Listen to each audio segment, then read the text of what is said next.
nagkarera sa isa pang sasakyan ng kotse na Maniniwala ba kayong tatlong ito papapasukin ko dito kasama pa yung subukan natin?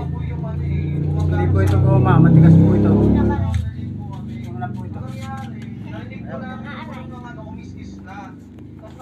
Nakita na po namin dito, tinumbok na po kami, nag-grip po siya. Kasi naman po kami sa likod. Dalawa ang kabuuang bilang ng sugatan matapos ang insidente. Patuloy namang inaalam ang pinalalagyan ng driver na nakabanggang sasakyan. Nagbabalita mula sa frontline. Yan, News 5.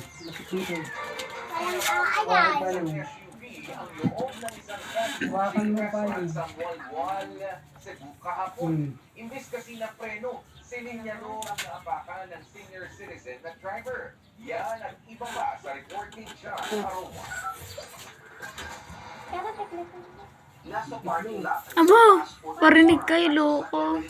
Nagmakbo na ng business sa Walwal, Cebu. Pero imbis na pumarada, Yan, nagkasya po pati payong. Nasabi ko sa inyo kasya pati payong. Tatlong tao at isang payong, pinagkasya ko dito. Pakipalo po ng aking channel at pakilike din po. At pakishare na rin. Marami pa po akong i-video. May mga baraha rin po akong i-video. Baraha. Salamat po.